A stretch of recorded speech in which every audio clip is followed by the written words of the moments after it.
Salmón y punto. Empezamos.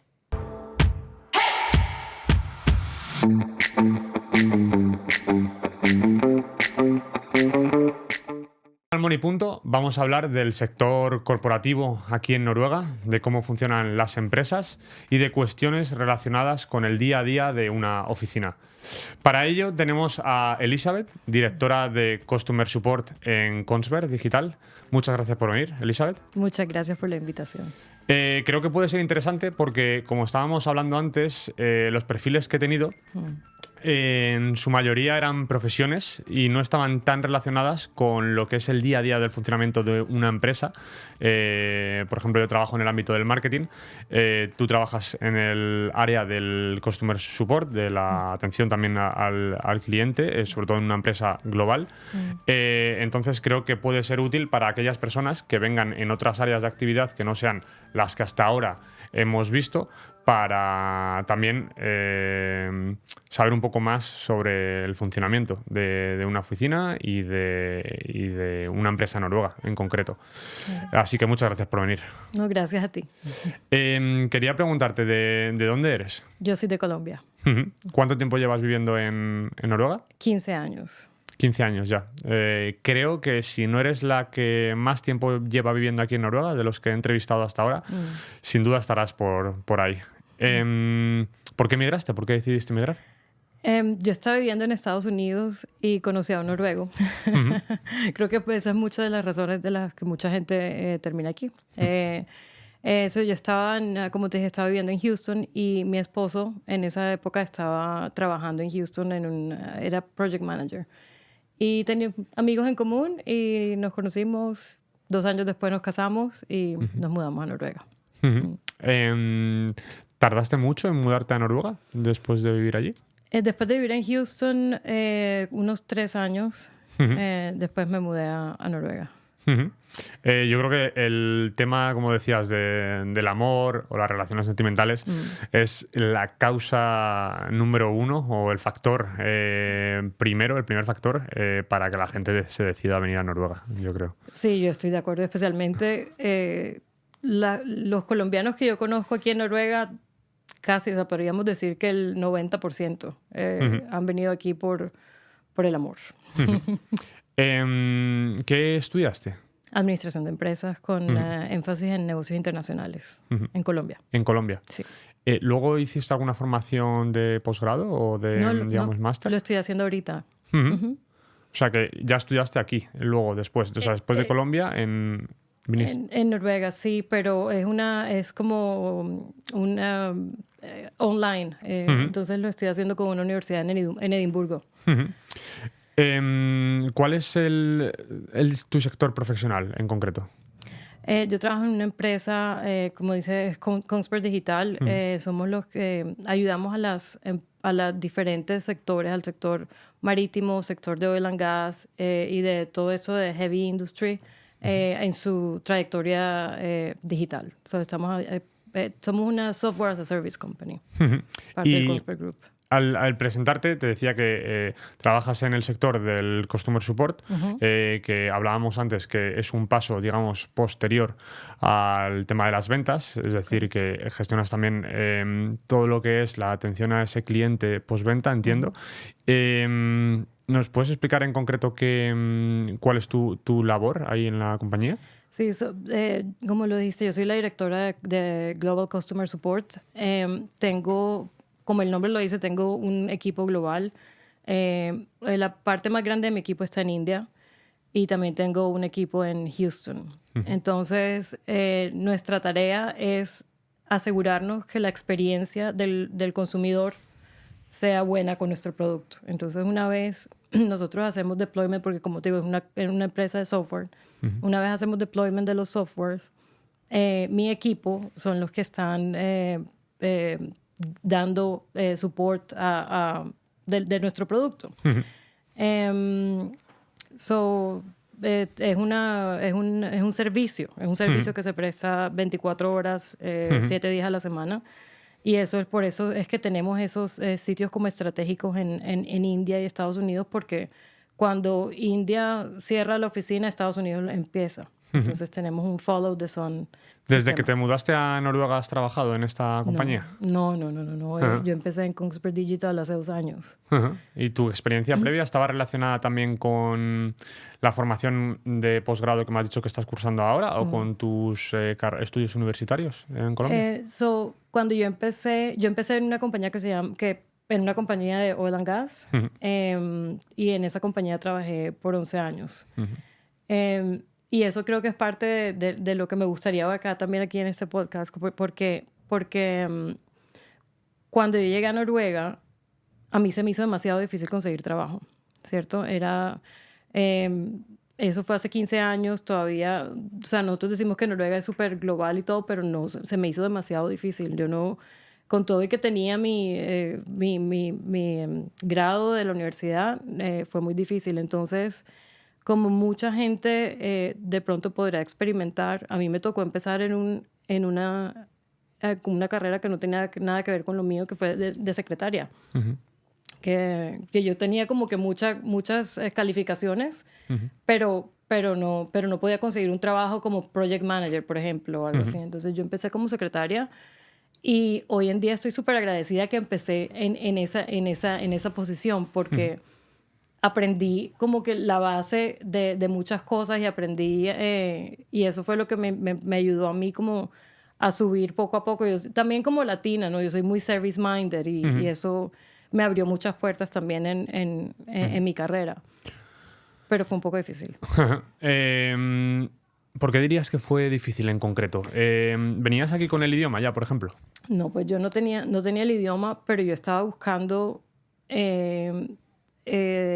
trabajo en empresas globales.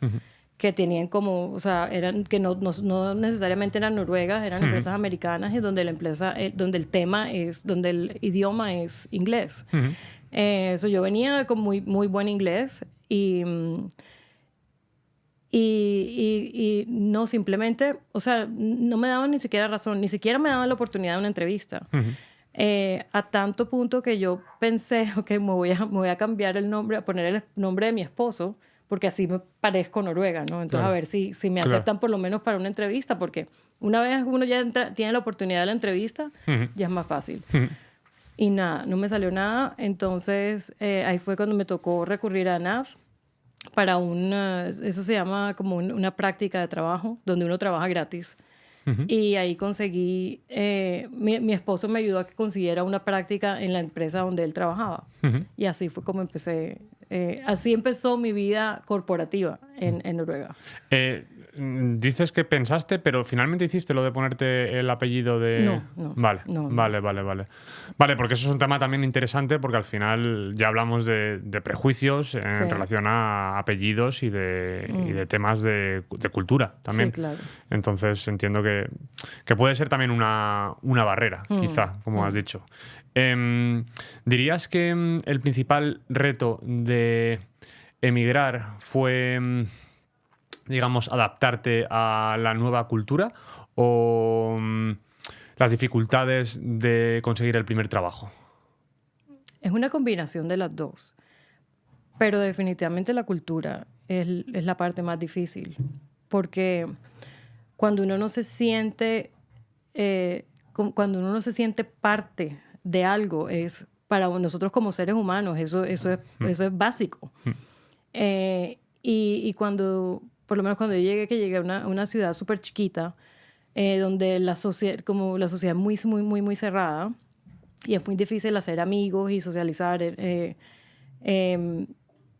Yo no entendía por qué. O sea, por qué si yo soy súper outgoing, alegre, siempre soy como, no sé, siempre he sido muy social y no se me hizo nada fácil empezar a hacer amigos y a socializar.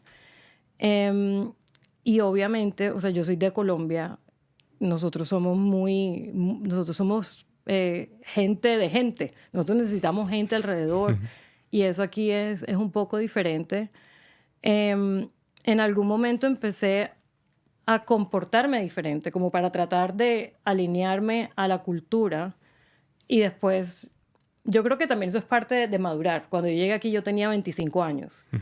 Entonces, ya en cierto punto, ya yo me di cuenta como que, ok, no, aquí, o sea, no estoy siendo yo misma tampoco, y empecé a hacer yo y a vestirme de colores y a, como siempre lo he sido, y a hacer myself. Y eso ya fue un poco más fácil, pero yo creo que la parte cultura, es que la cultura noruega es muy diferente a la cultura latina. Entonces, uno a veces, yo creo que eso sí definitivamente fue la parte más difícil. Y además, entonces por eso te decía que es una combinación de las dos. Porque para tú poder empezar como a socializar y hacerte un network, necesitas un trabajo. Especialmente en una ciudad tan pequeña. Entonces, sí, definitivamente fue una combinación. ¿Y qué impacto dirías que tiene esa cultura noruega? Me ha hecho, por cierto, bastante gracia porque creo que tienes mucha razón en el sentido de que todo va por fases. El proceso de emigrar conlleva sus propias fases. Una, quizá la primera puede ser, normalmente es, porque si no vienes con una actitud súper positiva, pues ya lo tienes muy difícil desde el principio. Pero si vienes con la actitud que hay que venir, pues hay una fase de enamoramiento, luego una quizá pues eres un poco más escéptico, o otra quizá de aceptación, de resignación, X, lo que sea, ¿no? Cada uno tiene sus propias fases. Pero hablabas sobre pues que tuviste una época a lo mejor que luego ya, después de intentar adaptarte y hacer todo tal y como se hace aquí, pues ya dijiste, pues yo hago lo que sea, porque al final no estoy haciendo nada mal, o sea, estoy siendo yo misma, con mi carácter y mi cultura, pero obviamente pues adaptándome a lo que hay aquí. ¿De qué forma crees que de qué forma impacta la cultura noruega en el día a día de tu empresa, dirías? La empresa en la que yo trabajo ahorita es súper internacional, pero yo creo que la mejor forma que impacta la cultura noruega es esa, que no hay jerarquía. O sea, no hay, el CEO está, ¿sí me entiendes? Es súper, yo me puedo acercar a su oficina a cualquier momento o hacerle una broma, o no es tanto, porque si yo lo comparo un poco a la jerarquía en Colombia, es un poco más, es un poco más de pirámide, ¿no? Aquí es más horizontal. En ese sentido es súper positiva. En un sentido no muy positivo, y que a mí me cuesta mucho trabajo, que a veces como que lo pienso, es que los noruegos son muy, muy modestos. Entonces uno no puede decir aquí como que todo como que, ay, sí, es súper bien, o yo hago, como que uno tiene que ser más... No destacar, quizá. Sí, como que sí, no destacar, porque entonces está siendo como engreído. Low profile o algo así, ¿no? Exacto, low profile. Ya. Bueno, pues no es algo que comparta del todo, pero es cierto que a lo mejor va con nuestro carácter mediterráneo, pero las cosas buenas a veces siento que se dan de resaltar, y que hay que felicitar a las personas que realmente han hecho posible que un trabajo sea bueno o mejor. Entonces, bueno, es algo que me guardo para mí como reflexión, pero yo creo que sí que es positivo, ¿no? Sí. Felicitar y celebrar también, Sí, yo creo que es muy... hacer reconocimientos. Llevas aquí ya 15 años. ¿Crees que en esta época ha evolucionado la promoción de las mujeres a puestos directivos en Noruega? Sí, absolutamente. Hay mucho enfoque en la diversidad de género, muchísimo. Todavía falta, pero siento que ya por lo menos está ese enfoque en promover a más mujeres líderes. Ya diciendo eso, yo también siento, porque en la empresa que yo estoy ahorita es una empresa que hay muchos millennials también, y yo siento que eso es algo más generacional. O sea, nosotros tenemos en la parte de hacer ese enfoque es de pronto a una generación un poco mayor, porque de los millennials ya para ellos es como que, ¿por qué tenemos que enfocar? Somos seres humanos, o sea, se escoge la mejor persona para el puesto. Pero sí he notado, y me parece muy positivo, es que tenemos más en cuenta como que, ok, en la parte directiva, en los niveles altos de la empresa, tiene que haber un balance. Eso sí he notado muchísimo. Estuve revisando para esta entrevista los informes de The Economist de los últimos años, porque hace un informe anual sobre el techo de cristal y sobre el acceso de las mujeres a puestos directivos. Y Noruega, Suecia, Finlandia y Islandia siempre estaban en el top 4. Dinamarca siempre entraba en top 7, top 8. O sea que los países escandinavos en eso son una referencia. Realmente yo también lo noto. Noto que aquí también quiero pensar que en España o en países latinos pues está cambiando un poco la situación, pero yo creo que en ese sentido, en el sentido de la diversidad e igualdad de género, yo creo que Noruega es una referencia, ¿no? Sí, absolutamente. ¿Has sentido alguna vez dentro del sector más corporativo, porque a nivel social te has comentado algo y creo que es obvio, pero a nivel corporativo ¿has sentido alguna vez algún prejuicio por ser extranjera? No, en el sector corporativo yo creo que la gente es muy delicada porque hay muchas reglas en cuanto a discriminación y cosas así. No, la verdad no. Me decías antes que al final tienes un rol al margen de que la empresa sea muy internacional, que eso es otro punto que me interesa mucho, la diferencia entre empresas de carácter internacional y empresas de carácter más nacional o local, que creo que hay un punto a diferenciar ahí, al menos en cuanto a ambiente de oficina.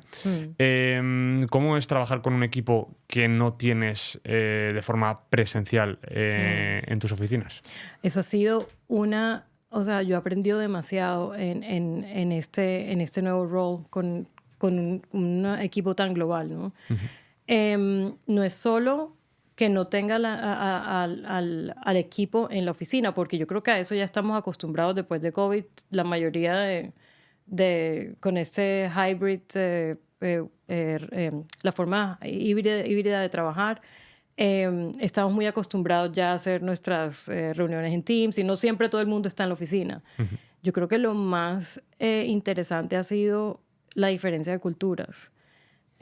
Porque trabajo, como te dije, con India y Estados Unidos y son dos culturas totalmente diferentes. Claro.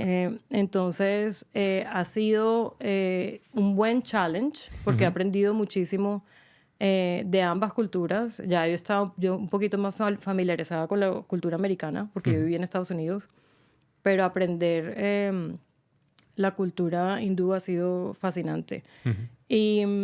Y ha sido muy, muy bonito como que ese tramo en la nueva posición, porque así igual de estando tan lejos, y yo creo que aquí también viene la personalidad un poco más latina y también la parte de ser una mujer líder. Somos un poco como más... tenemos como más nos aproximamos más a la gente. Y de lejos he manejado tener una súper buena relación y tener muy buena confianza con los que trabajan para mí. Me parece interesante coordinar además un equipo que tiene usos horarios tan diferentes. O sea, debe ser también complicado, ¿no? Es demasiado difícil. Además que no es solo eso, es que mi equipo trabaja en shifts. Entonces, hacer como por lo menos actividades para tener un team building, por ejemplo, es súper difícil. Claro. Porque nunca están todos al mismo tiempo en la oficina. Y no les puedo hacer eso tampoco porque nosotros tenemos que tener nuestro servicio 24 horas al día. Claro. Entonces, hay que respetar también esos shifts. Y ha sido también...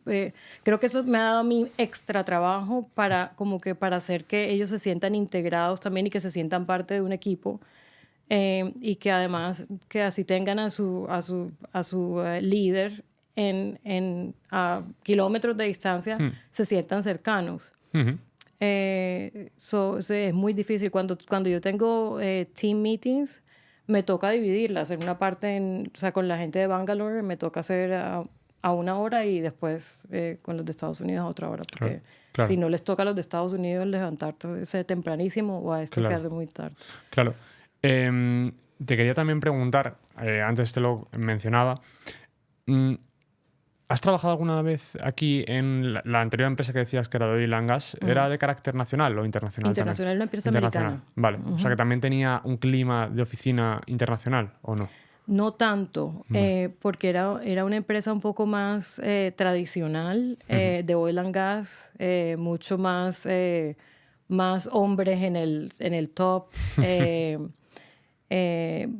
Muchísimo, muchísimo más tradicional. Y era muy, o sea, así fuera internacional, la empresa está en la ciudad en donde donde yo vivo, que es Kongsberg, y esta empresa es, tiene mucha gente de Kongsberg, entonces tienen como que su burbujita, así sea una empresa americana, pero tienen su burbujita en Kongsberg, entonces se siente muy local. Claro. Cuando trabajaba ahí se sentía muy local. Por eso quería también un poco saber tu opinión sobre, porque a mí me ha pasado de personas que trabajan aquí en empresas internacionales y personas que trabajan aquí en empresas, digamos, de un carácter más local, aunque también tengan servicios internacionales, porque mayoritariamente las personas que conforman la plantilla sean escandinavas o noruegas. ¿Crees que hay alguna diferencia entre ese tipo de empresas a la hora del día a día de la oficina? Sí, hay una diferencia y yo creo que esa fue una de las razones por la que yo me decidí retirar de esa empresa, porque no me sentía, no sé, sentía que era demasiado como anticuada. Más de, volvemos a la jerarquía, ¿no? Es americana, en América también, en Estados Unidos también hay mucha más jerarquía. Y sentía que no había progreso profesional. Porque ya es una empresa de 43,000 personas, que uno es un número y no hay... No se veía como mucha... Por más de que tú trabajabas, como que no sentías que avanzabas. Y me sentía estancada y por eso fue que me decidí mover. Decías que también era del sector de Oil and Gas. Sí. Entonces lleva mucho tiempo vinculada a ese sector. ¿Cuál es tu opinión sobre la importancia que tiene el sector para Noruega? ¿Tú lo has visto trasladado al ámbito también corporativo? ¿Tienes más facilidades a la hora de si quieres cambiar de puesto, si quieres moverte de empresa, o si personas que nos están escuchando y sean del sector o quieran trabajar en el sector de Oil and Gas puedan saber también más información? Sí, yo creo que cuando uno trabaja en el sector de oil and gas, los proyectos son tan complejos que aprendes mucho y tienes como diferentes ramas de las que puedes aprender y en las que después te puedes enfocar. Si alguien que está interesado, que no trabaja en oil and gas, pero está interesado en de pronto o interesada en moverse a una empresa de oil and gas, todo depende de cuál sea el background que traen, ¿verdad? Normalmente, si vienen de trabajar en proyectos en otras empresas diferentes, puede que sea más fácil. Pero por lo menos en mi caso, como te dije, yo empecé desde una posición de entry level, como le dicen, y por eso fue que aprendí las diferentes cosas.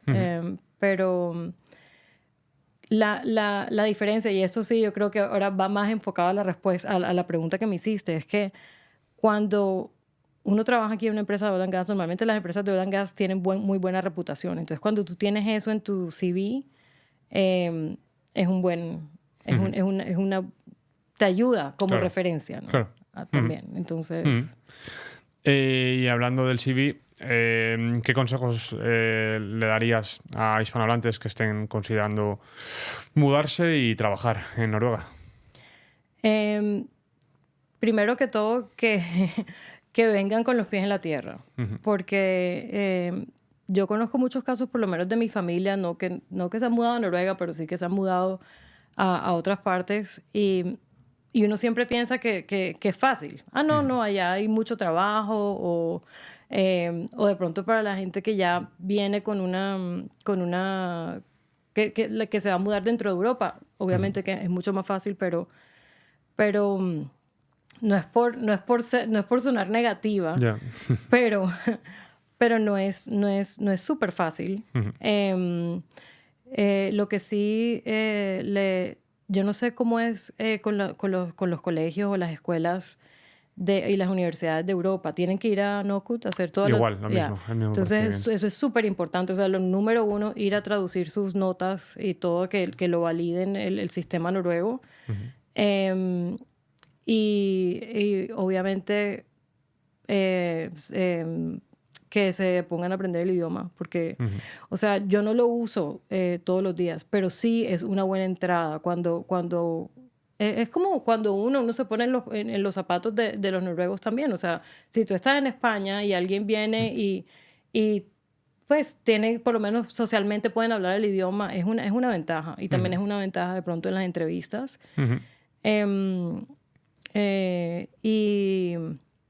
Y ya, entonces que se pongan a aprender el idioma, que traduzcan sus notas y que vengan preparados para mucho.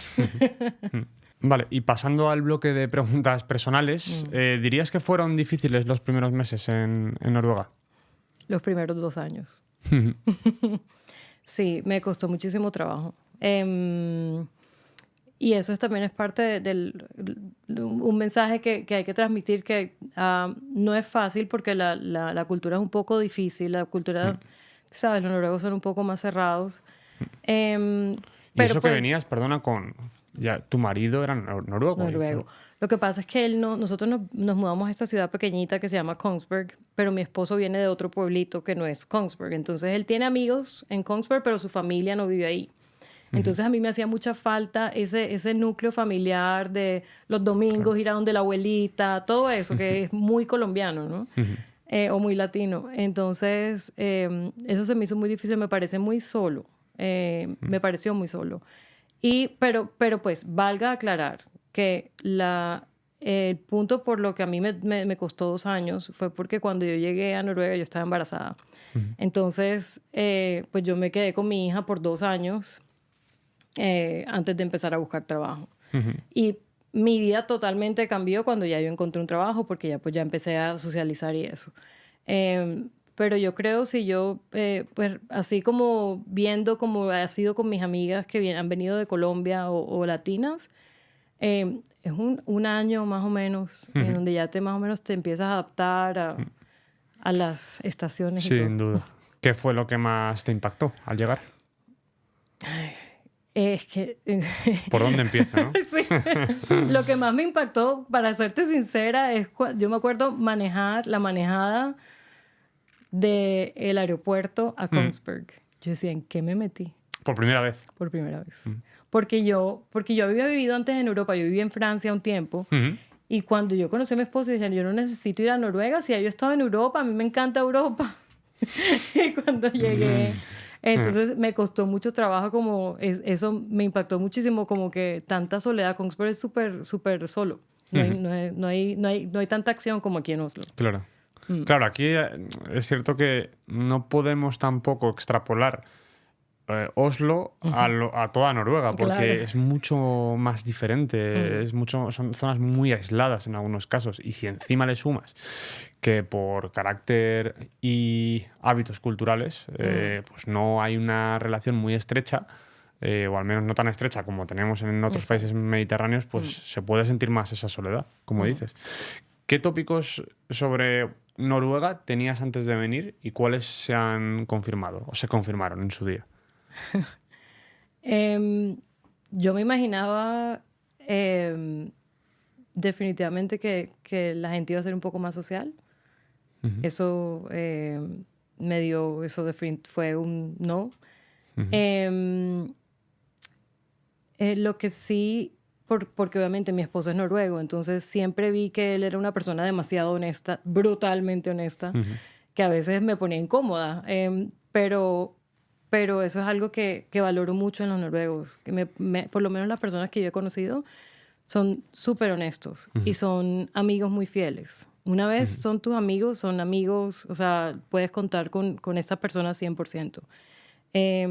Cuando ellos te dicen que van a hacer algo, lo hacen.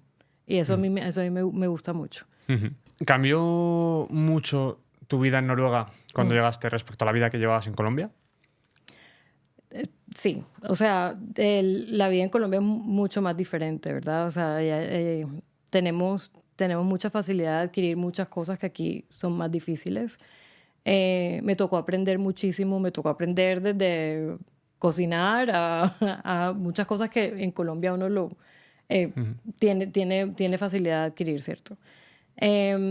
También me cambió mucho en el sentido que me volví... No es que me volví solitaria, pero siento que me conocí mucho a mí misma. Y ya. Conocerse mucho, sinónimo de pasar tiempo solo, ¿no? También, Sí, o sea, sí. creo. Sí, aquí es forzado, prácticamente. A raíz de eso te quería preguntar, ¿cómo te adaptaste también a la vida social y a hacer amigos en Noruega? Empezó cuando empecé a trabajar.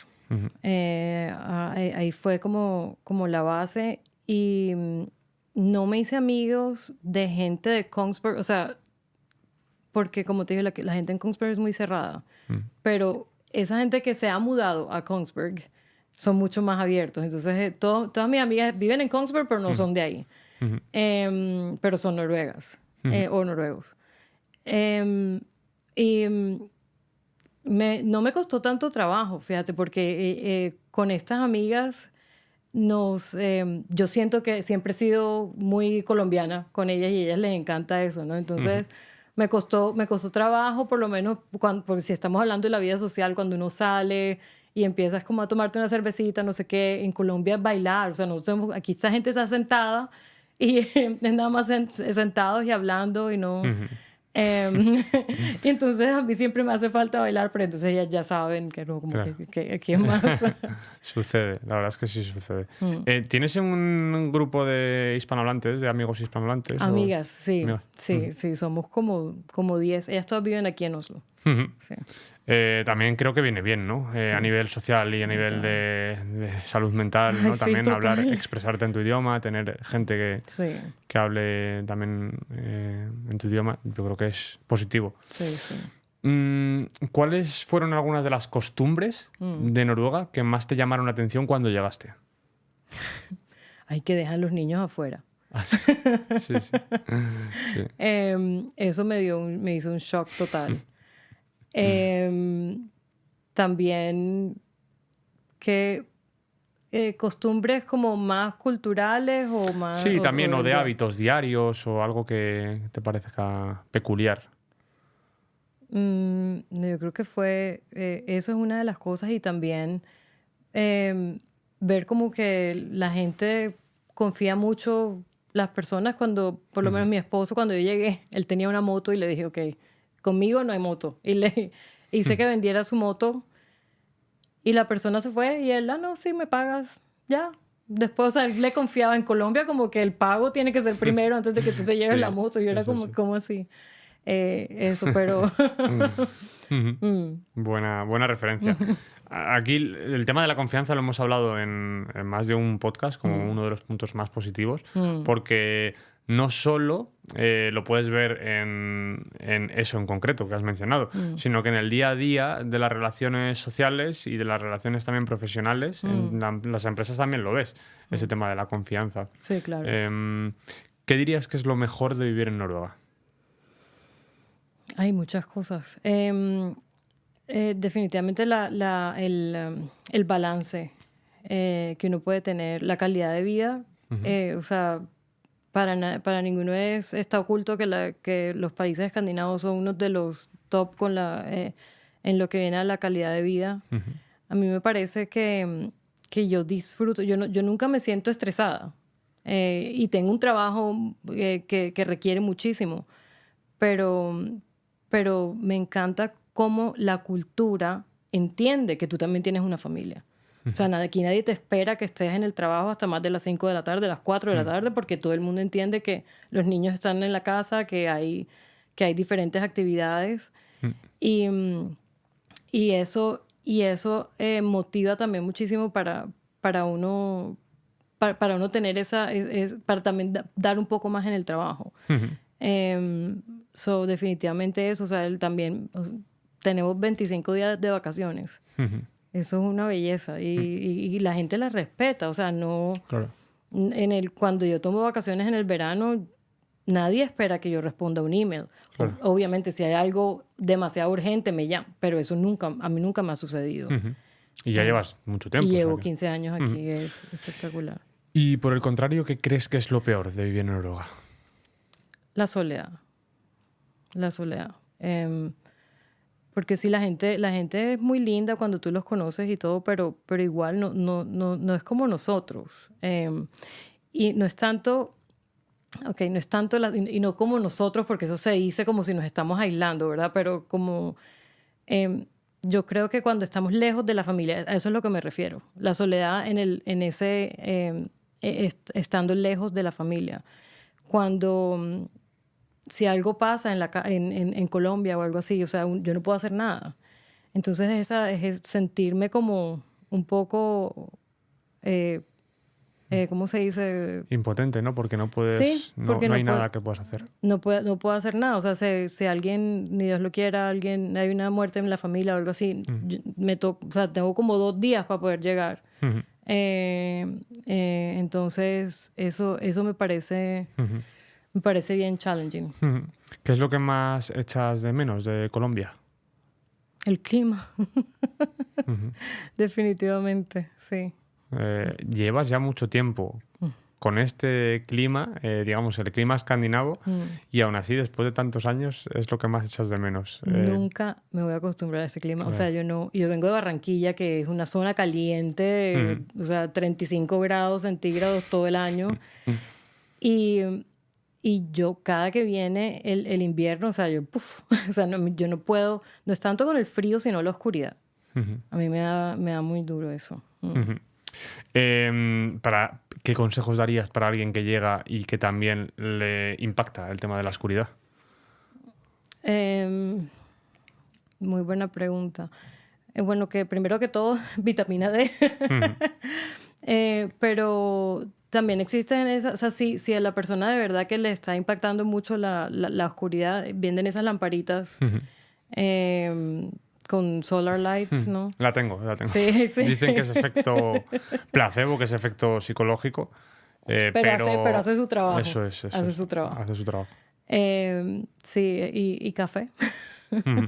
Aquí también se ha hablado mucho de forzarse a socializar o de si la oscuridad de algún modo o el tiempo o el clima afecta a tu estado anímico y no estás, digamos, del todo dispuesto o no te apetece simplemente salir, forzarse a hacerlo para socializar, para despejar tu mente, para tener conversaciones y para no estar pensando otra vez en lo frío que está ahí fuera o en lo oscuro que está también. A mí lo que me ha funcionado mucho es hacer ejercicio.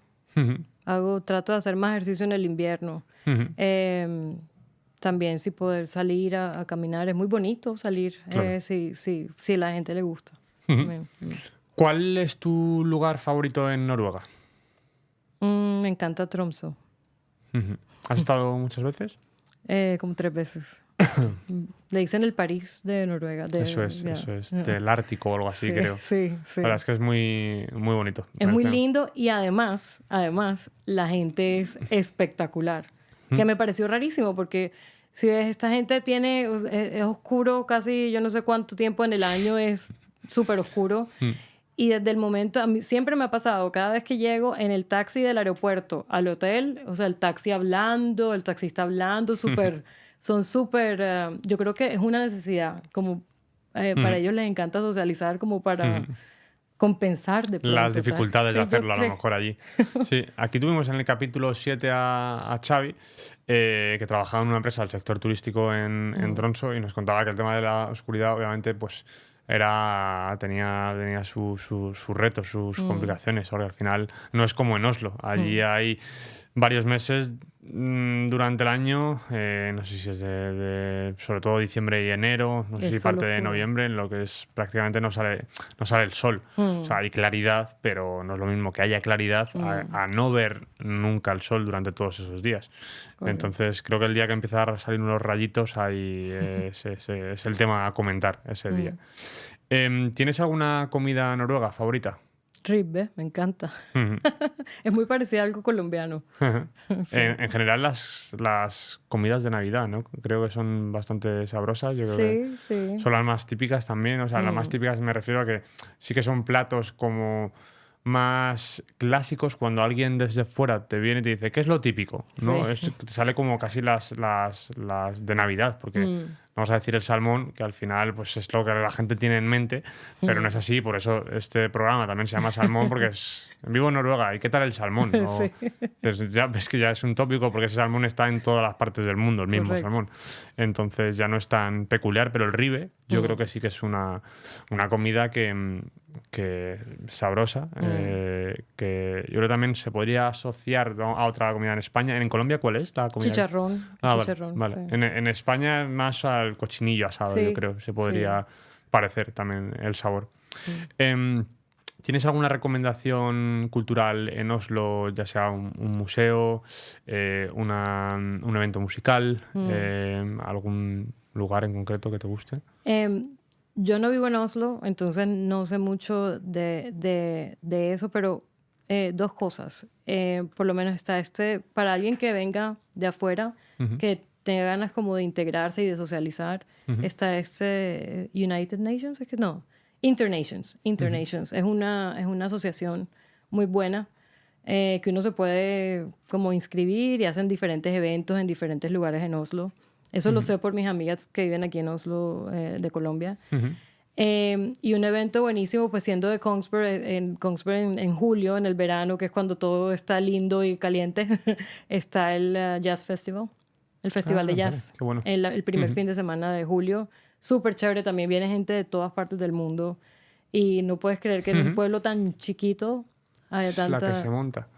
Pues me suena de verlo el año pasado el cartel y no sé si me sorprendió ver a una cantante de pop muy popular aquí, Aurora, Sí. que creo que no sé si estuvo el año pasado cantando con alguien del jazz, del mundo del Sí. jazz. me Ella ha parece. ido 2 veces a Kongsberg Jazz. Sí, qué bueno. Y Kigo también, o sea, no Sí, solo jazz, no solo tienen jazz, todo, claro. es buenísimo. Qué bueno. Muy buena recomendación, porque además está cerca de Oslo y es una actividad también que puede hacer la gente que viva en Oslo en Claro. julio, que las cosas lucen mucho, está todo muy verde, las playas están a rebosar, pero quizá en julio un poquito menos que en junio. En junio es el mes... No, perdona, en julio es el mes tradicional de vacaciones. Sí. Entonces, si la gente no tiene planes en julio porque está todo más parado, pues que se vaya al Festival de Jazz. Además que ese Jazz Festival es el fin de semana antes que todo el mundo se va de vacaciones. Sabes que tienen estas 3 vale. semanas, Sí, ese sí. fin de semana, eso es perfecto. ¿Qué le dirías a aquellos que estén considerando mudarse a Noruega? ¿Les animarías a venir? Sí, claro que sí. O sea, recomendadísimo siempre. Pero es bueno que tengan también presente que de pronto la parte social va a ser un poco difícil. Y empezar desde ahora a buscar. Hay muchos, especialmente ahorita con Facebook e Instagram, hay mucha gente que tiene como expats en Noruega o hispanos Sí. en Noruega y así que uno puede empezar a conectar con gente y más o menos saber si, ok, me quiero ir a Oslo, o españoles en Oslo. Y hay mucha información y es bueno empezar a hacer un poco de contacto. Yo creo que aquí muchos de los que nos hemos mudado y somos muy abiertos a conocer gente nueva y a conectar con gente que necesita un poco de ayuda también. Sí. Sí. Estoy de acuerdo. Preguntas y respuestas cortas. Ya, ok. ¿Cuál es tu supermercado noruego favorito? Meni. Vale. Creo que se ha dicho más de una vez aquí. Es un poco estándar, un poco calidad un poquito superior a la estándar. También tienen, creo que más diversidad de productos importados. Se pagan también. Sí. Pero lo entiendo perfectamente que sea Meni. ¿Qué actividad típica del invierno en Noruega has disfrutado más? ¿Se vale decir ninguna? ¿No? Solo de pronto el akebret, ¿cómo se dice? ¿Cuál? Cuando uno con los niños que te pones en esa... Ah, como sí. en- ¿Trineo? sí, como... Ajá. Sí, Ajá. eso es chévere. ¿Hay en Consper alguno? Porque aquí en Oslo hay uno en concreto que yo creo que es un peligro nacional. Sí. No, esta no, es una tablita que los niños tienen, que que vale. uno se sienta en ellos y te pones en Vale. cualquier montañita de nieve, te Vale, tiras y vale. Uno no. es súper chévere Vale. con los niños. Hmm. Y también, a mí no me gusta mucho esquiar. Ujú. Pero sí me gusta caminar en la nieve. Ujú. Entonces tengo como unas cosas especiales para los zapatos para que no se me hundan. Las raquetas de nieve. Ajá, exacto. Ujú. Qué bueno. Y me encanta caminar y de pronto hacer como una fogata y poner las salchichas ahí con los niños y eso. Eso es típico plan noruego, ¿no? Sí. Sí. ¿Cuál dirías que es tu palabra noruega favorita relacionada con el mundo empresarial? Em, en esa tenía preparado una broma porque siempre pienso que la palabra más común noruega es Sí, se dice muchísimo. Se dice muchísimo. pero en el trabajo Me sorprende muchísimo. Sí, lo del... Sí, se dice mucho. Y lo que dices del... ya. Se dicen, ¿por qué? Pues ¿sabes por qué? Pero ¿por qué? No, es como no, es un slang como decir sí ya. Sí. Ya. Sí, es verdad. Además lo haces perfecto, lo clavas. No sé si lo dices tú, pero es como ese susurro Sí, ahogado sí. hacia adentro, ¿no? Cuando están afirmando, ¿no? Así. Y se También dan eso. cuenta de algo. Ujú. Sí. Es verdad que sobre todo en el transporte público, cuando vas y lo escuchas. Y también el... Ya. Sí, qué bueno. Qué bueno. Muy buena referencia. ¿Película o serie noruega favorita? Serie, pues no es una serie, pero sí es como un reality. Ay, ahora se me fue el nombre. Forræder. ¿Qué es? Es como es un concurso donde tienen a varios famosos y hay uno que es malo Ujú. y los otros no pueden decir nada. Ahí No sé cómo... me suena, es una especie de Forræder, Cluedo, ¿no? Es una especie algo así. de investiga quién es el Ajá. asesino o algo así, ¿no? Sí, exacto. Es un juego así. Me Sí. suena de haber visto como la disposición de la mesa y demás. Eso. Me parecía un formato curioso, la verdad. Sí, es muy bueno. Ujú. ¿Cuál es tu estación del año favorita en Noruega? El verano, cuando hay, Sin ninguna duda, ¿no? sin ninguna duda. Sí. Ujú. Yo creo que es el favorito de mucha gente y de los que han pasado por aquí, por el podcast. Casi siempre hemos hablado de que hay una vida idónea de invierno en España o en país latinoamericano y verano en Noruega, porque es como tener siempre unos grados así templados todo el año. Exacto. Ya hemos terminado, Elizabeth. Ya, muchas gracias. Muchísimas gracias por venir. Espero que hayas estado cómoda. Muchísimas gracias. Y a vosotros, muchas gracias por escucharnos una semana más. Muchas gracias por el apoyo que nos estáis mostrando en las redes sociales. Gracias por visualizar también los vídeos largos que están en YouTube. Por favor, suscribíos, nos daréis mucho apoyo. También podéis calificarnos con la puntuación que queráis, pero hacedlo por favor en Spotify. También estamos ahí con formato vídeo y podéis ver todos los reels de esta entrevista y de entrevistas anteriores y futuras en Instagram, en Facebook y en TikTok. Así que de nuevo, gracias por el apoyo y por las sugerencias que nos estáis haciendo llegar. También están llegando perfiles muy diversos que quieren aparecer o gente que propone a otros perfiles para que salgan en próximas entrevistas. Así que de nuevo, muchas gracias por escucharnos, un saludo y nos vemos la próxima semana. Hasta luego.